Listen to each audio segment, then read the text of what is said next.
स्वागत है आपका E2E क्लासेस में।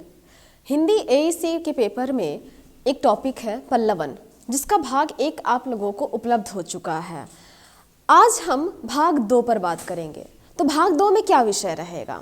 क्योंकि भाग 1 में आप पल्लवन की परिभाषा, पल्लवन करने की नियमावली पे संपूर्ण चर्चा प्राप्त कर चुके हैं, लेकिन पल्लवन के भाग 2 में हम यह जानकारी प्राप्त करेंगे कि यदि आपके प्रश्न पत्र पर ये सवाल आता है कि आप इस स्टेटमेंट का पल्लवन कीजिए, यानी प्रैक्टिकल क्वेश्चन, तो यहाँ पर मुझे लगा कि समस्या हो सकती है, जिसकी वजह से मैं आप लोगों के लिए ये भाग 2 लेकर आई हूँ।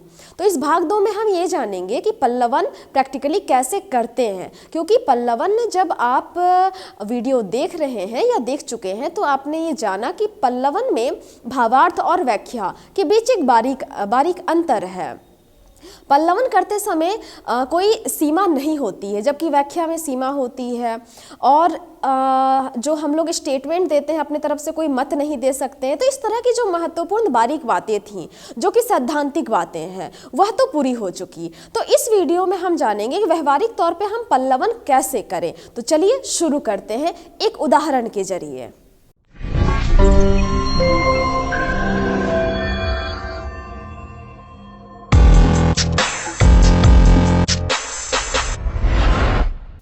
पल्लवन का उदाहरण देखिए। आपको जैसे ये मूल अवतरण नजर आ रहा है, इसी तरह से एक स्टेटमेंट आपको दिया रहेगा। तो यहाँ पर जैसे एक स्टेटमेंट आपको नजर आ रहा है, विदेशी भाषा का विद्यार्थी होना बुरा नहीं, पर अपनी भाषा सर्वोपरि है। ये कथन है महात्मा गांधी का। मात्र एक वाक्य, और लिखा रहेगा कि इसका पल्लवन कीजिए। सवाल ऐसे भी आ सकता है कि पल्लवन की परिभाषा देते हुए आप निम्नलिखित में से किसी एक पंक्ति का पल्लवन कीजिए, जो कि लॉन्ग में आ सकता है। तो पल्लवन को करना या किसी भी चीज़ का उदाहरण आपको देना, एक जरूरी जानकारी प्राप्त कर लेना आवश्यक है, क्योंकि अगर सवाल आएगा तो प्रश्न पत्र में प्रश्न छूटे, इससे अच्छा है कि हम अपनी तैयारी पूरी रखें। तो देखिए, ये स्टेटमेंट है। अब पल्लवन कैसे करना है, तो आप इस तरह से बीचों बीच एक हेडिंग दे देंगे पल्लवन। और देखिए, पल्लवन के चूंकि नियम यदि आपको याद होगा, और यदि आपने नहीं अभी तक देखा है ध्यान से, तो आप एक बार पल्लवन वाली वीडियो को ध्यान से देखिए। वहाँ सारे नियमों की जानकारी है। पल्लवन, व्याख्या और भावार्थ में क्या अंतर है, इसको जानना बहुत आवश्यक है। तो पल्लवन अब शुरू करते हैं। तो इस स्टेटमेंट के अनुसार, चूंकि हमें पता है कि पल्लवन में कोई भी शब्द सीमा नहीं है, आप उसको कितना भी लंबा कर सकते हैं, कितने भी व्याख्या कर सकते हैं। इसमें व्याख्या की लंबाई सुनिश्चित नहीं है, अतः हमें छूट है, हम अपने तरह से पूरी व्याख्या करें। तो अब स्टेटमेंट क्या है? कोई भी भाषा बुरी नहीं होती है, क्योंकि सबकी अपनी अपनी विशेषताएं हैं। चूंकि बात यहाँ पे शुरू हो रही है एक विदेशी भाषा और एक अपनी भाषा, इन दोनों के बीच की एक तुलना और उसका पूरा महत्व। तो पल्लवन करते समय हम पूरी भूमिका का जिक्र करेंगे, उस पूरी बातचीत का जिक्र करेंगे जो कि विदेशी भाषा और हमारी अपनी मातृभाषा के बीच में आ सकती है। लेकिन ये ध्यान रखेंगे कि कोई भी बात रिपीट ना हो और कोई भी बात अनावश्यक ना हो शब्द, ठीक है। तो सबकी अपनी अपनी विशेषताएं हैं और अपने अपने बोलने वाले होते हैं। हर भाषा यदि किसी अन्य के लिए केवल भाषा है, तो अपने लिए मातृभाषा भी होती है। यानी एक भाषा किसी के लिए नॉर्मल भाषा, जैसे मेरे लिए जापानी भाषा केवल एक भाषा है, तो वो किसी के लिए मातृभाषा भी हो सकती है। इसीलिए अपना महत्व होता है। किसी भाषा या किसी मातृभाषा को बुरा मानना या समझना मनुष्यता नहीं, विद्या प्रेम नहीं, बल्कि संकीर्णता और नीचता है। यानी हम अपनी भाषा को श्रेष्ठ समझे और दूसरे की भाषा को निम्न समझे, ऐसा नहीं करना चाहिए। उसका समान आदर होता है। फिर हर भाषा का अपना साहित्य होता है। साहित्य मानव मात्र के प्रेम की वस्तु है।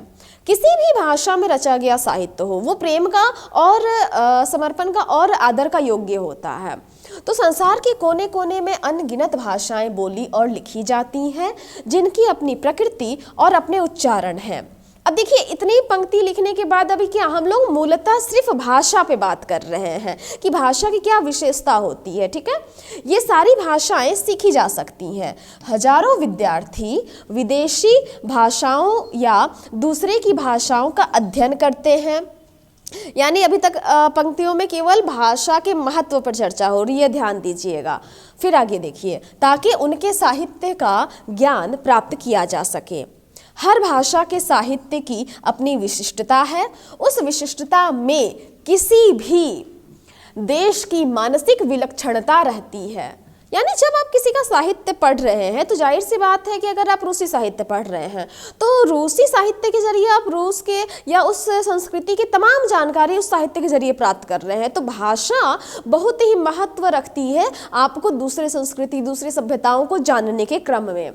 तो इन सारी बातों की जानकारी के लिए ही विदेशी भाषाओं का अध्ययन होता है। यानी हम विदेशी भाषाओं का अध्ययन क्यों करते हैं? अपने ज्ञान को बढ़ाने के लिए, और वहाँ अपने संस्कृति और उनकी संस्कृति में एक तारतम्यता खोजने के लिए, एक मिलन खोजने के लिए कि कितनी समानता है, और ये सब हमारी सभ्यता के विकास के लिए काफ़ी आवश्यक है। तो एक देश दूसरे देश से पारिवारिक, व्यापारिक और तमाम तरीके से जुड़ता है, आपस में संबंध बनता है, एक पूरा विश्व परिवार है। तो अलग अलग कारणों से, अलग अलग मुद्दों से लोग एक देश निवासी दूसरे देश के निवासी से संपर्क स्थापित करते हैं, और इसी तरह से पूरा विश्व एक परिवार है, ये कॉन्सेप्ट चलता है आगे। तो यहाँ पर विदेशी भाषाओं का बहुत अहम योग है, और यह कोई बुरी बात नहीं।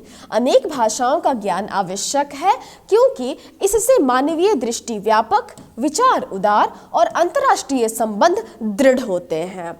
इसलिए विदेशी भाषा या दूसरी भाषा का विद्यार्थी होना बुरा नहीं है। यानी पहले पैराग्राफ में क्या बताया गया? विदेशी भाषा का महत्व बताया गया। पूरी पंक्तियों को ध्यान से पढ़िए, और इसका अगर एक पॉइंट निकालेंगे तो क्या है, ये पूरे पैराग्राफ में भाषा का जिक्र किया गया, उसके बाद संसार में भाषाओं का क्या योगदान है, और फिर विदेशी भाषाओं का क्या महत्व है, ये पहले ही अनुच्छेद में बता दिया गया। तो पल्लवन की व्याख्या भी अनावश्यक तौर पे नहीं करनी है, आपको एकदम जरूरी बातें ही लिखनी है। जैसा कि आप सैद्धांतिक नियमों की जानकारी प्राप्त किए हैं तो आपको याद होगा, पल्लवन में बिल्कुल भी अनर्गल या किसी चीज़ को दोहराना नहीं है। ठीक है, अब आते हैं दूसरे पैराग्राफ पर। लेकिन विदेशी भाषाओं या दूसरों की भाषाओं को पढ़ने के पहले अपनी राष्ट्रभाषा और मातृभाषा का ज्ञान नितांत आवश्यक है। अब हम एक सामूहिक तौर पर भाषा का महत्व बताने के बाद अब आते हैं अपनी भाषा पर। तो हमारी मातृभाषा का ज्ञान हमारे लिए आवश्यक है। पहले हम खुद को जानें, फिर हम बाकी चीज़ों को जानेंगे। तो अपनी भाषा में हृदय बोलता है। इसमें माँ की ममता, राष्ट्रीय संबंधों का माधुर्य, अपने को जानने पहचानने की सरलता रहती है। हम अपनी भाषा से काफ़ी कनेक्ट हो पाते हैं, और आत्मीयता रहती है, प्रेम रहता है, वो वही वात्सल्य भाव रहता है जो एक शिशु को अपनी माता से प्राप्त होता है। अपनी भाषा में अपनापन रहता है। इसके लिए हमें विशेष श्रम नहीं करना होता, हम बिल्कुल आसानी से सीख लेते हैं। श्रम नहीं करना पड़ता और व्यर्थ की माथापच्ची और समय की बर्बादी नहीं करनी पड़ती है। हिंदी हमारी मातृभाषा है, इसलिए इसके व्यवहार में हमें जितनी सहजता और सुविधा का बोध होता है, उतनी सहजता और सुविधा का बोध विदेशी भाषाओं में नहीं होता है। एक बार ध्यान से आप देखिए इन पंक्तियों को। दूसरे पैराग्राफ में क्या बात शुरू हुई कि विदेशी भाषाओं को सीखने से पहले हमें अपनी भाषा का ज्ञान होना चाहिए। क्यों? उसका जानकारी आपको इन चंद पंक्तियों में दिया गया कि हम अपनी भाषा को सीखने के लिए उतना मेहनत नहीं करते हैं। ठीक है, हमें विशेष श्रम नहीं करना पड़ता, और व्यर्थ की माथापच्ची भी नहीं करनी पड़ती है, समय की बर्बादी भी नहीं होती है। हमने महत्व बतलाया कि हम अपनी भाषा को क्यों आसानी से सीख पाते हैं। ठीक है, और अब आते हैं हिंदी पर। हिंदी हमारी मातृभाषा है। हिंदी बहुल क्षेत्र में बहुत अधिकांश लोग हिंदी बोलते हैं, हिंदी भाषी है। ठीक है, तो हिंदी का महत्व कितना है, अब यहाँ शुरू हो रही है बातचीत। तो हिंदी हमारी मातृभाषा है, और इसके लिए व्यवहार में जितनी सहजता और सुविधा का बोध होता है ना, वो किसी विदेशी भाषा में नहीं होता है। और इसी कारण हिंदी हम घर बाहर सभी जगह बोलते हैं। इसी में हम अपने मन की बात सोचते हैं, किसी विदेशी भाषा में नहीं सोचते। एक भारतीय अपनी मूल मातृभाषा में ही चिंतन मनन करता है। वो भले ही परिवेश के अनुसार किसी दूसरी भाषा में बोल ले, लेकिन सोते समय सपने आप जिस भाषा में देखते हैं, आप रोते जिस भाषा में हैं, बिना दिमाग लगाए आपके भीतर से सहजता से जिस भाषा का प्रकट्य होता है, वही आपकी मातृभाषा है। तो ये महत्व बतलाने के बाद आगे देखिए, इसलिए यह हर तरह की शिक्षा का माध्यम होती है। जहाँ ये मैं काट दे रही हूँ, प्रिंट मिस्टेक है, तो आप इसको मत लिखिएगा, माध्यम होती है, इसीलिए मैं पंक्तियों को पढ़ के भी बता रही हूँ। चाहे वह अन्य किसी भाषा की शिक्षा हो या कला कारीगरों की, ठीक है, यानी किसी भाषा की शिक्षा हो या फिर हम कला की जानकारी ले या किसी कारीगरों की जानकारी ले, तो इन सारी चीज़ों को जानकारी लेने के लिए भाषा ही माध्यम बनती है। यानी कि हर तरह की शिक्षा का माध्यम जो है वो भाषा है, चाहे वो हम भाषा में शिक्षा लें या चाहे हम किसी और तरह की जानकारी प्राप्त करें।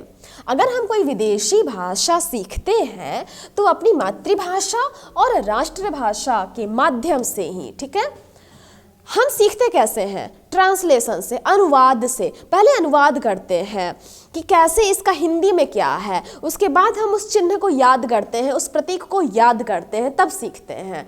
इसलिए अब हम किसी दूसरी सीखी भाषा को बोलते हैं तो मातृभाषा में मन में जो हम सोचते हैं वह उसी का अनुवाद होता है।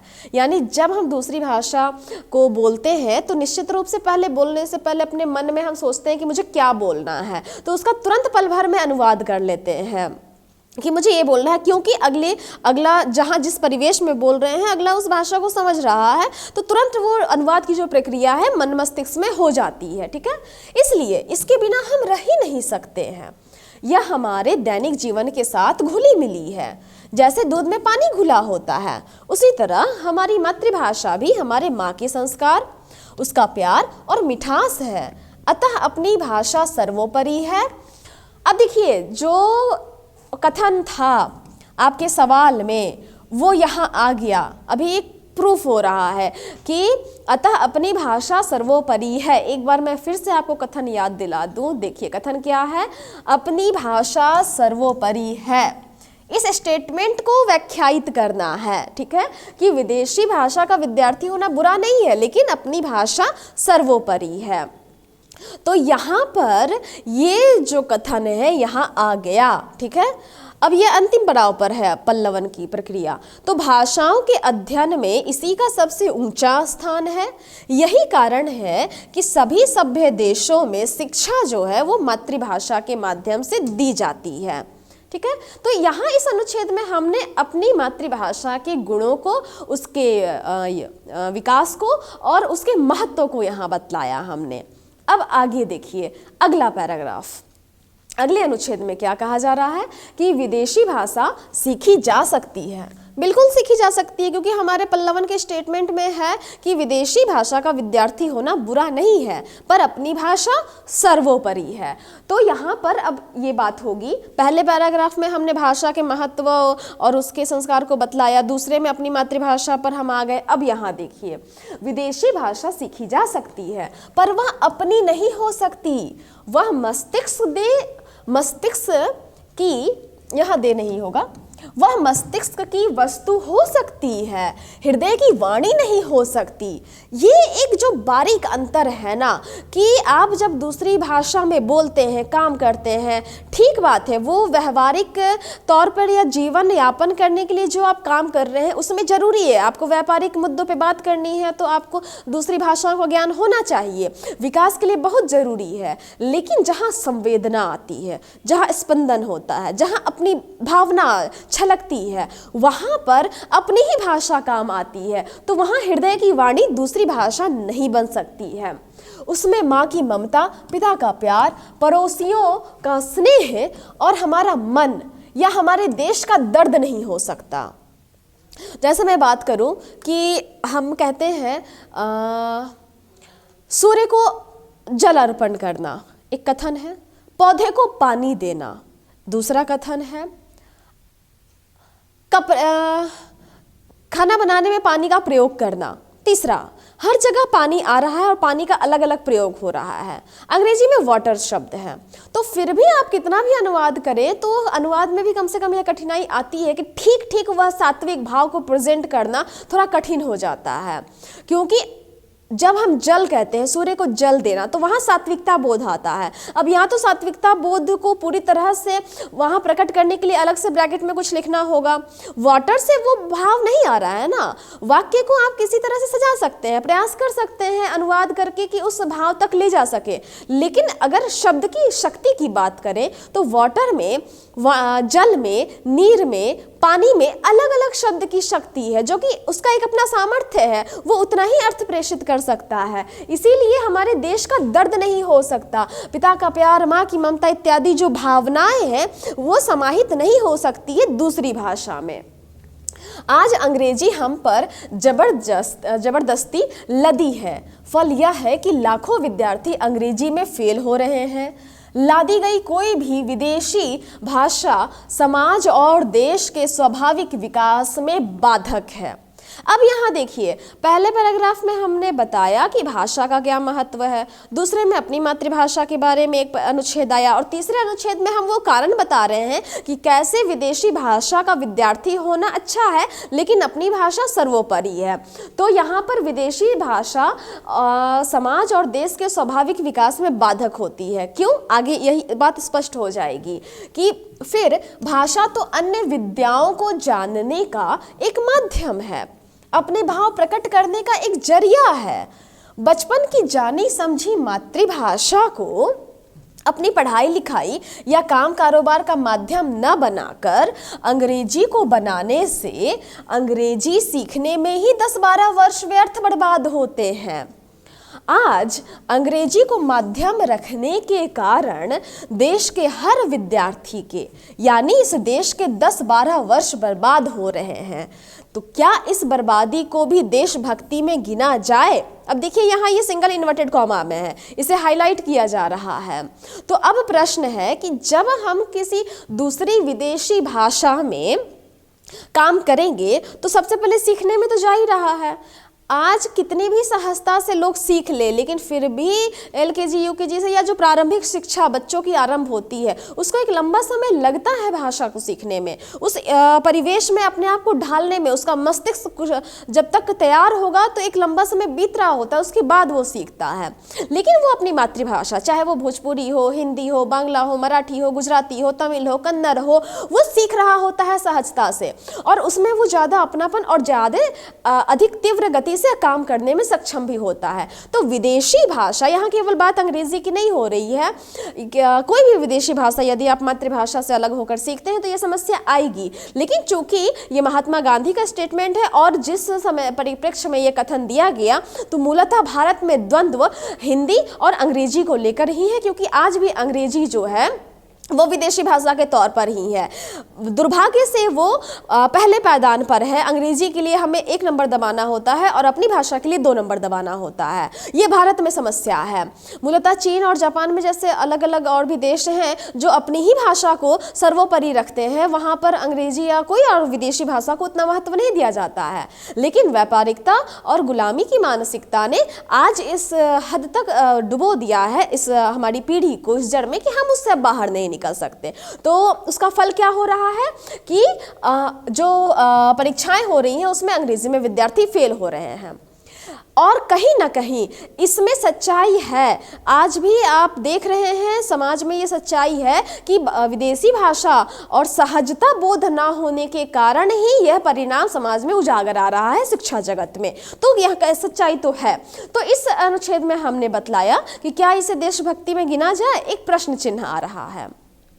अगला पैराग्राफ, अंततः यह ठीक ही कहा गया है कि विदेशी भाषा का विद्यार्थी होना बुरा नहीं, पर अपनी भाषा सर्वोपरि है। ठीक है, तो देखा आपने कि मात्र 3 से 4 अनुच्छेद में हमने पल्लवन किया, ठीक है, और एक स्टेटमेंट को सही सही उसकी व्याख्या की गई, और व्याख्या करने के क्रम में हमने केवल उसकी व्याख्या की है, ना ही उसमें किसी मत को थोपा गया है, ना ही उसमें किसी विवादित बात को कहा गया है, और ना ही उसमें किसी भी शब्द, किसी भी वाक्य का पुनरुक्ति है, यानी उसको पुनः दोहराया नहीं गया है। तो जब जैसा पल्लवन में सिद्धांत और नियमों की व्याख्या की गई है, ठीक उसी आधार पर ये उदाहरण प्रस्तुत है आप सभी के सामने। तो ये सवाल आ सकता है व्याख्या में, दीर्घ प्रश्न में, ठीक है।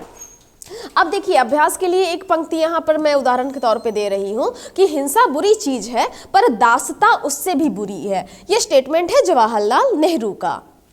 तो आपको यहाँ पर ये ध्यान देना है कि ठीक इसी स्टेटमेंट को, जिस आधार पे मैंने पल्लवन का उदाहरण आपको दिखाया एक स्टेटमेंट का, आपको भी इसी तरह से अभ्यास करना है। आप कम से कम 4-5 बार अभ्यास कर लेंगे तो अगर एग्जाम में सवाल आता है कि आप पल्लवन कीजिए तो आप सहजता से कर लेंगे। मुझे उम्मीद है कि ये चीज़ें, ये सारी जानकारी आपको बहुत अच्छे से समझ में आ गई, आपको कहीं कोई दिक्कत नहीं होगी। पल्लवन के सिद्धांतिक पक्ष को जानने के बाद और व्यवहारिक पक्ष को जानने के बाद पल्लवन में अब कुछ भी शेष नहीं रह जाता है। अगर कुछ बचता है तो वह केवल आपका अपना अभ्यास। तो यहाँ पर ये सारी जानकारी मूलतः खत्म होती है। मिलते हैं अगले वीडियो में, तब तक के लिए धन्यवाद।